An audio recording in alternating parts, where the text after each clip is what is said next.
Amen. Thank you, choir, for reminding us that God has been so merciful to us. He has been so kind to us to allow our moments to roll on a little while longer as we come to celebrate this mighty man of God and this woman of God, amen, who have been serving for these 28 years. Let's put our hands together. Let's thank God.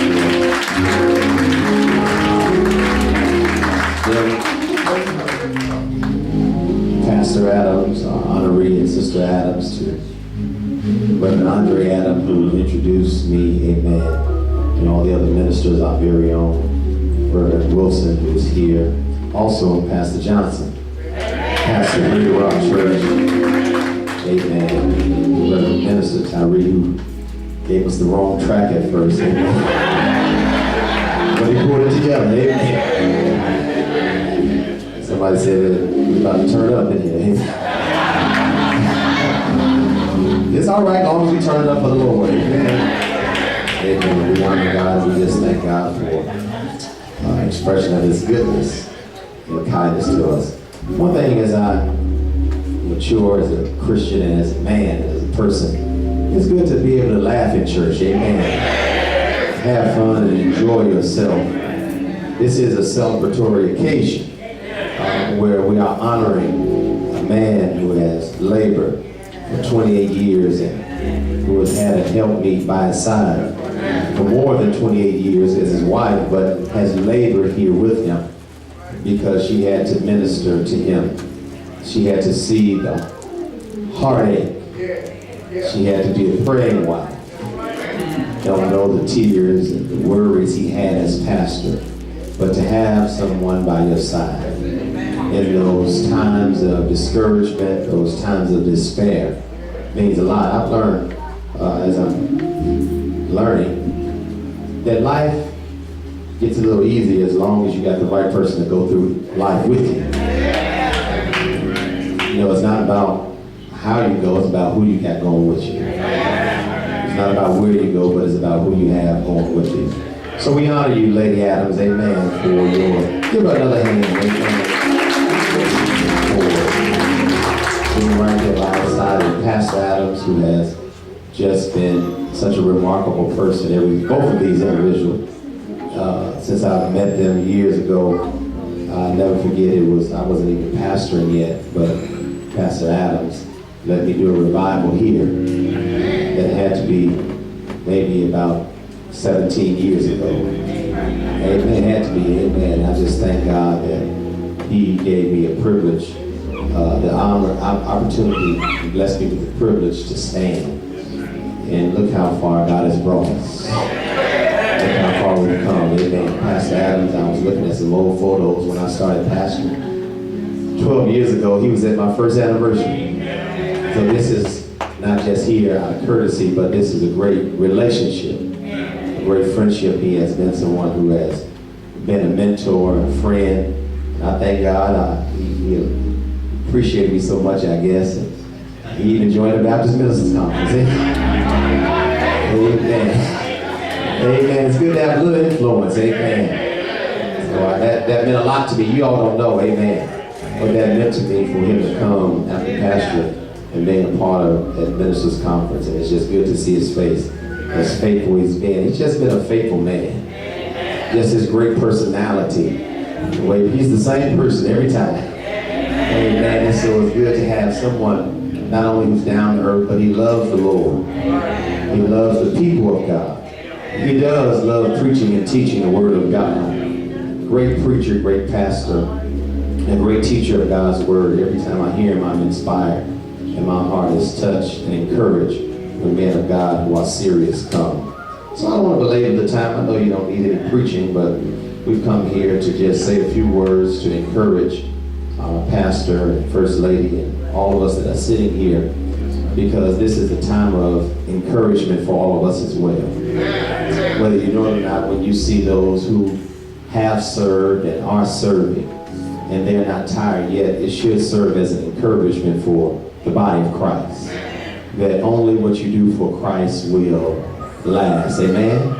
And so Pastor Adams, your life The legacy that you are leading and still living is encouragement to all of us that you have been serving so diligently for these many years. To all of our deacons and officers of this church, the members of New Revelation.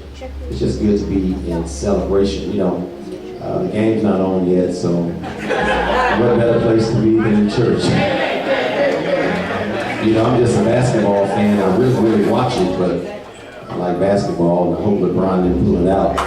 Not necessarily that I'm a LeBron fan, but I just don't want Golden State to win it either.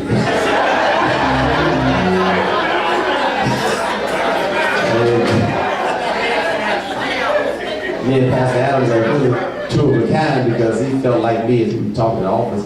I really wanted to see Houston and Boston because I'm tired of seeing this same old story. Amen.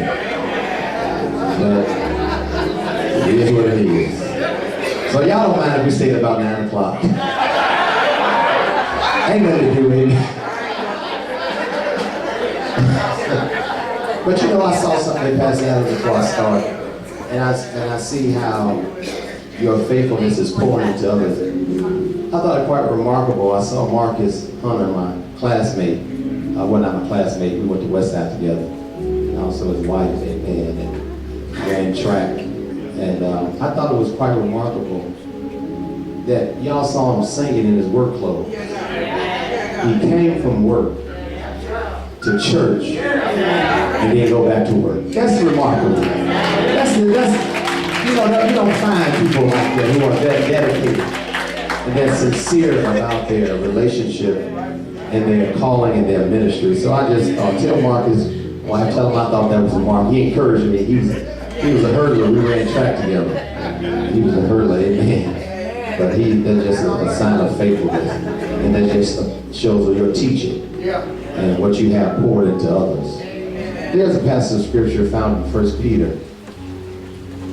Pastors after God's own heart is the theme.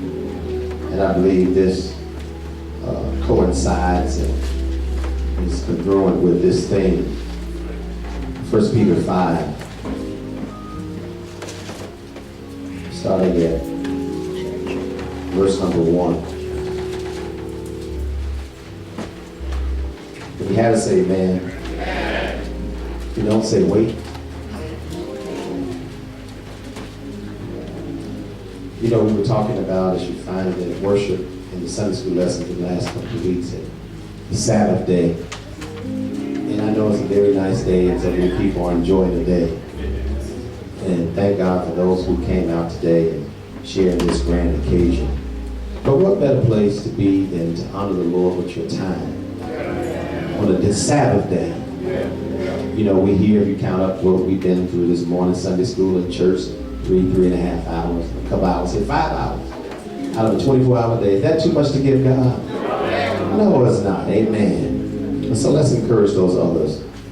Here in the first verse, 5th chapter, 1 Peter reads like this. The elders which are among you, I exhort you, who am also an elder and a witness of the sufferings of Christ, and also a partaker of the glory that shall be revealed.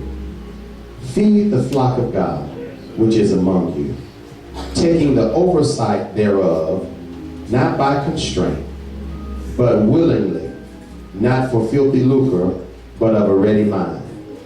Neither as being lords over God's heritage, but being examples to the flock of God. And when the chief shepherd shall appear, you shall receive a crown of glory that fadeth not away. You may be seated.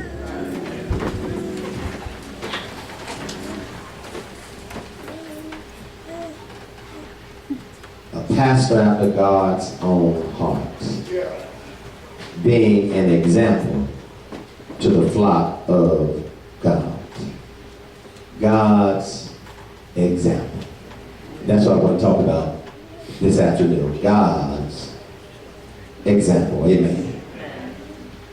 1 Timothy 5:17 says, you heard me say it earlier, that let the elders that rule well be counted worthy of double honor, especially they that labor in the word and doctrine. Heard the rap even here. The minister said when pastor stands up, his word touches his heart. When you have a man who is passionate about his purpose, passionate about how he stands before the people, he has been ruling well for 28 years. We've come to celebrate him, amen? Pastors take enough ridicule, amen. Pastors sometimes are blamed for the mishaps and the misfortunes of the church. So once a year, we come to celebrate them, amen. To let them know it's always, Pastor, just a few of us. Not all the ones you pray for. Not all the ones that you visit. Not all the ones that you give advice. But a few people come just to tell you thank you for the work that you have done, amen. No doubt within these 28 years, you felt like quitting sometimes. No doubt you wanted to give up. Throw in the towel. I'm reminded as I have given my life over to the Lord, I remind myself sometimes, I think about the fact that I'm 41 now. If I would have stayed at the mill, I could have retired in 8 years. Amen. Sometimes I wonder, Lord, why did I just stay with that? Amen. I only had 8 more years to go before I had 30 more years. Lord, I could have done that for you. But sometimes underpaid. Amen. Underappreciated, still faithful to the call. Amen, somebody. People you had to pray for.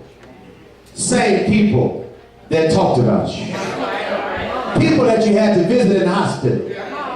Same people that scandalized your name. But you still had to stand. Still had to be God's example. Still had to show love. Even when in your personal life, no doubt, things were going awry, you still had to be God's example. Still had to stand and show others how to be an example for the Lord. But when the Lord has called you, you can't call it quits.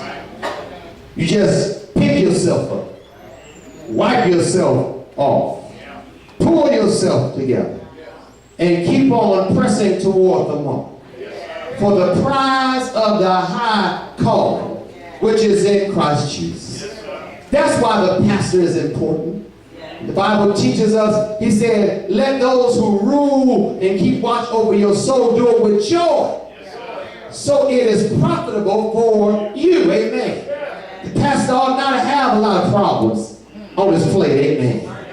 He ought not to have to micromanage everything, amen. Because he has to prepare a word for the people of God. He has to be in tune with God in order to feed the people a word from the Lord. But when you are a man of God, a woman of God, chosen by God, you realize you can't quit. I cannot quit because I made it up in my mind. Only what I do for Christ will last. And I may not get all the recognition down here, but one day God will recognize me. I will get a hand clap from the Lord, amen. The Lord has approved me. The Lord has assigned him. The Lord has anointed him. These 28 years, been a faithful servant of the Lord. God's example. So as we look at this particular passage that Peter writes to Christians who were facing severe persecution. Persecution, he wanted to teach them how to handle themselves in the midst of their persecution. I told you that's why we need pastors that teach us how to handle ourselves as an example of the goodness and the favor, the providential care, and the protection of the Lord. Because I don't know about you, I would not want a leader that did not believe what he preached. Amen, somebody. And we have to be an example. God is a healer. Yes, God is a deliverer. How do you know? Because he healed me. He delivered me. You ought to need a pastor that is an example of the goodness of the Lord. Now, I believe it was William Barclay that said that the very way that Christians should conduct themselves. In this letter, they have a responsibility.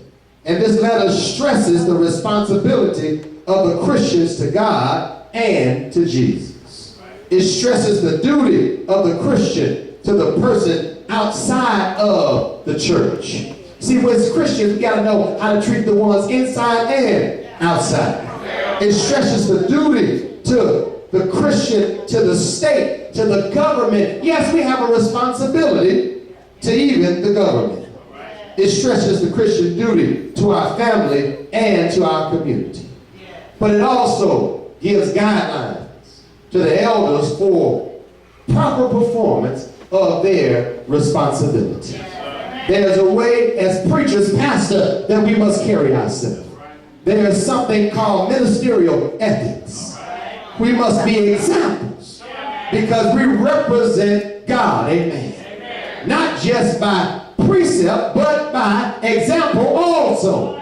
It's not by what I say, but also by what we do, amen. So therefore, as we look at this particular text, Peter stresses a few things right there in verse number 2.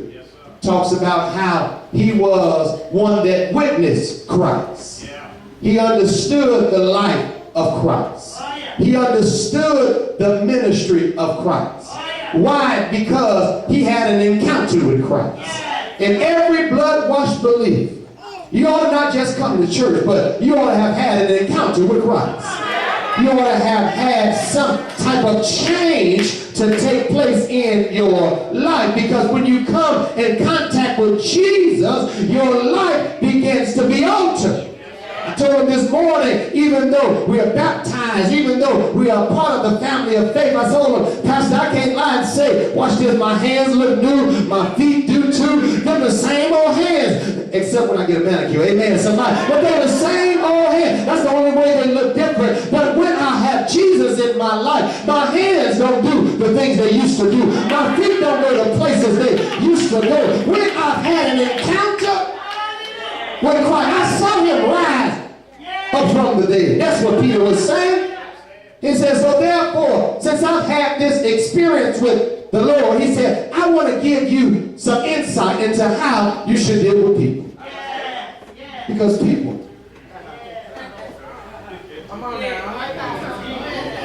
amen. I remember talking to Mother Holmes, and I said, so I started pastoring some years ago. I said, Mama Holmes, yes, I have a degree in theology, and I'm getting at that time, a degree in divinity. I said, but I also got another degree, peopleology.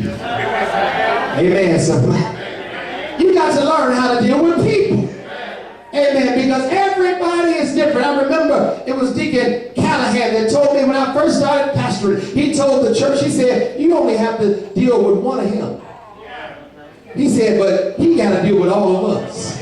Amen, somebody. It's a task, arduous task sometimes, Pastor, getting to know the personalities of people. Lord, I wish I had somebody that understood. Man, Pastor, you got what I'm saying. Amen. Trying to appease everybody, trying not to cuss folk out. Sometimes when they get on your last nerve, that's the truth, amen. Trying to still be an example for the Lord, but sometimes I get...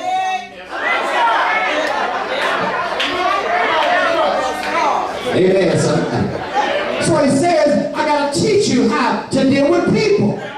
And I can only imagine for 28 years dealing with people. Not only dealing with people, but we have to learn how to deal with ourselves. Amen, somebody. Sometimes we don't have it all the way together. Sometimes I get tired of myself. So I know I get tired of other folk. Lord, I wish I had a real house. He said, but I don't want you to get so caught up in the people. Because people will cause you to stop the purpose that God has assigned to your life. So he tells them right there in verse 2, he says to the elders, those who are ruling over, those who are overseers, he said, you, number one, you have a responsibility. He said your responsibility is to feed the flock of God. Because guess what? Pastor, I have to learn. And our church, I want you to know, we say sometimes our church, but we know it's not our church. Amen. We know it's the church of God, but God has allowed us to shepherd you and to pastor you. Just like David said, the Lord is, just like the deacon said, he is my pastor. You all are our people. But we know ultimately they belong to God. And when I realized, Pastor Adams, that they belong to God, that's why I can do my responsibility, because they don't belong to me. And many times we take it personal. And I'm reminded of what Samuel said to Saul when the people wanted a king. He said, why are you acting like that, Saul? He said, they didn't reject you. They have rejected me. And whatever the people do to me, they're not doing it to me, they're doing it against the Lord. Amen. That's why you got to be careful how you treat your pastor, how you talk about your pastor. For the Bible said, touch not my anointed and do my prophet no harm. It is not your job to put the pastor in check. Since the Lord called Pastor Adam, the Lord will check Pastor Adam, Pastor Turner, Pastor Johnson, whoever it is. We have a responsibility. Besides feeding them, we ought to care for them. We ought to lead them. And we ought to protect them. Amen. Somebody. It's good to share some things with your pastor, because the Lord gives him some spiritual insight for your natural problem. He can give you some direction for the way you're trying to go.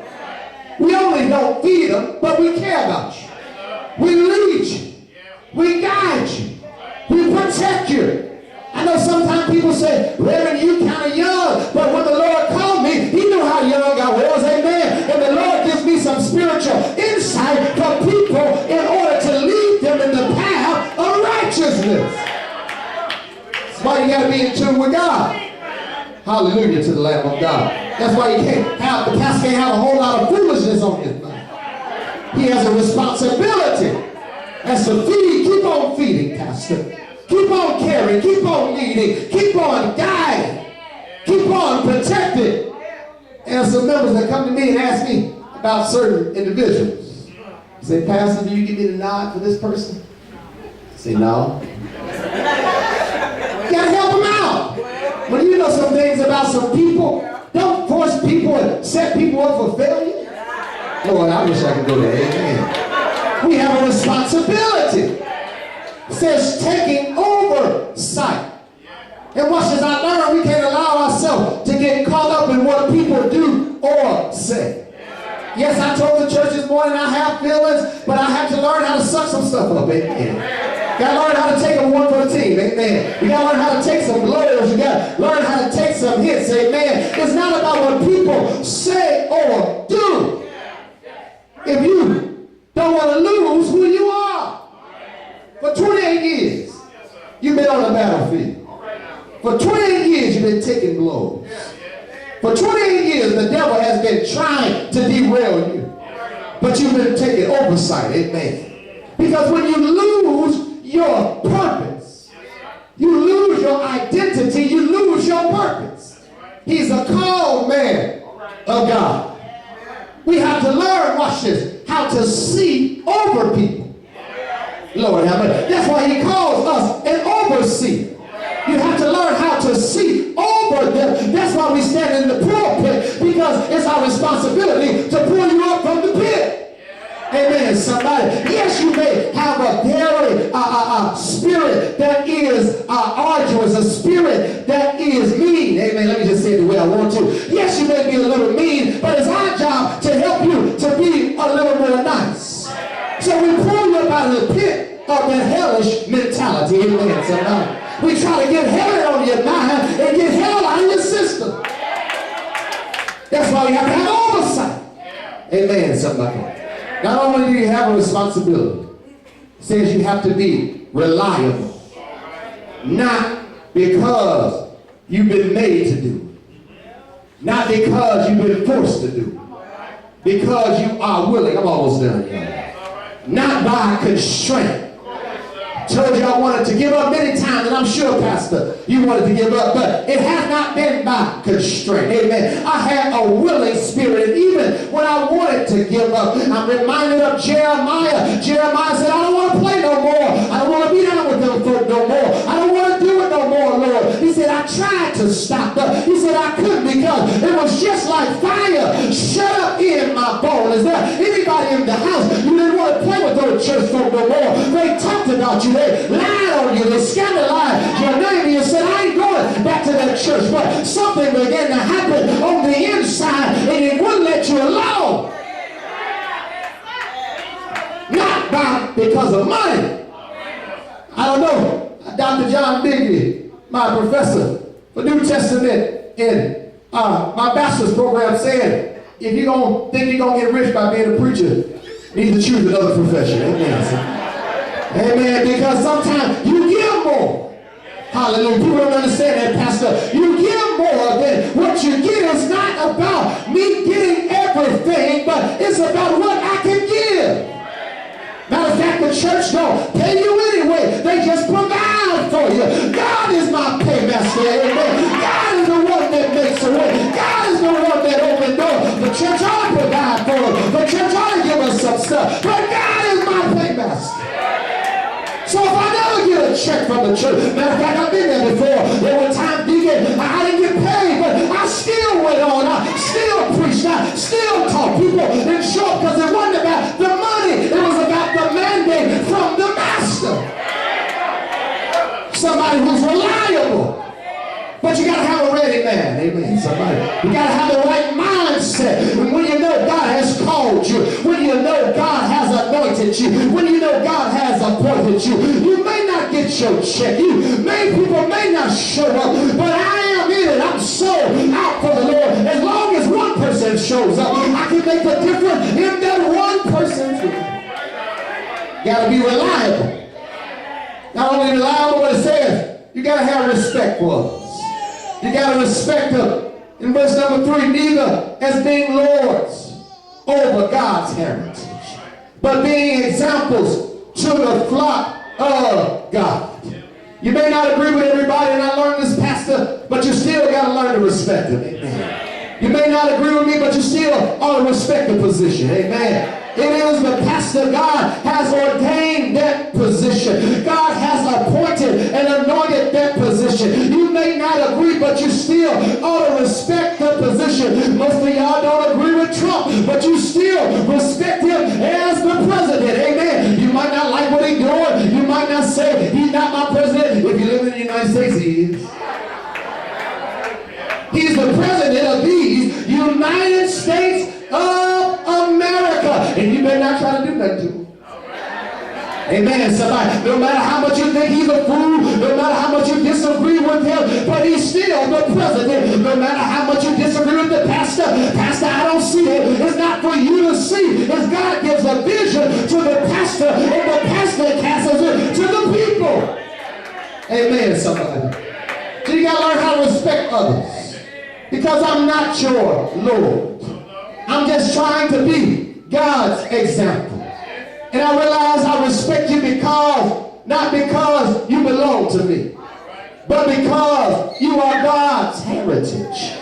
You are children of the Lord. And that ought to be a word for some of us in the house today. You ought to learn how to respect your brothers and your sisters.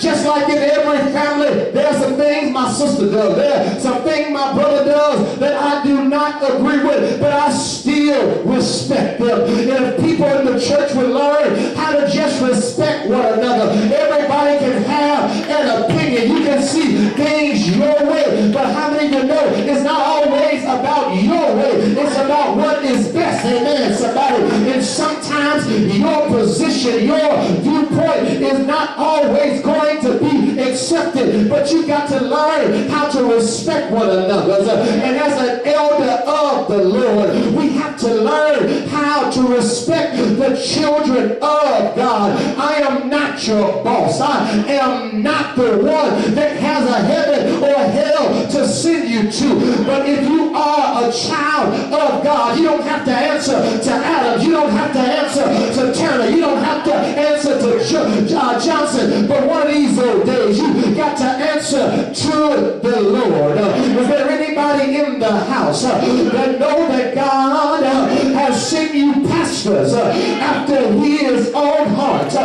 not to be a Lord over your life, but to be an example to the flock of God? I'm on my way to my seat, but thank you, Pastor Adams, for serving well. Thank you for being a faithful soldier in the army of the Lord. Thank you for carrying out your responsibility. Thank you for being a reliable servant of the Lord. Thank you for respecting the people of God. And when you learn how to be a good example, the Bible says there's a reward in store for you. Say yes. Ain't God all right? Yes, he is. Times may get hard, times may get tough, but keep on preaching, keep on teaching, because God has a reward in store for you. Only good, yes, he will. Is there anybody in the house that knows that God rewards faithfulness? He told the servants, you've been faithful over a few things. Now come on up a little bit higher. Anybody else that God will take you higher? Yes, he will.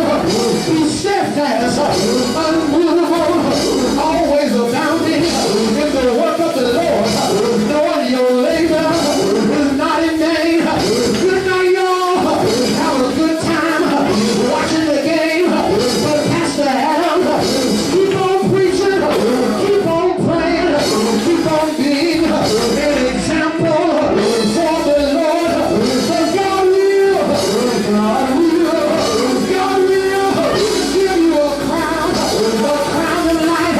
Won't he do it? Yes, he will. Ain't God all right? Yeah. The storms may rise, the wind may blow, but my heart is fixed. My mind is made up. I'm going with Jesus all the way. Anybody in the house, made up your mind? They're going with the Lord all the way. Right time, because one of these old days, when my time is going down here, I want to hear the Lord say, servant, well done, yeah, ain't God all right? Yes, he is. Anybody gonna go a little bit higher in the Lord?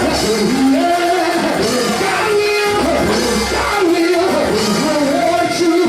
Won't he do it? Yes, he will. Yeah. Ain't God all right? Yes, he is. Excuse me, y'all, but you don't know. I want to give up. I want to give in. But I held on to God's unchanging hand. He'll rock you. He'll hold you. Won't he do it? Yes, he will. Yeah. Ain't he all right? Yes, he is.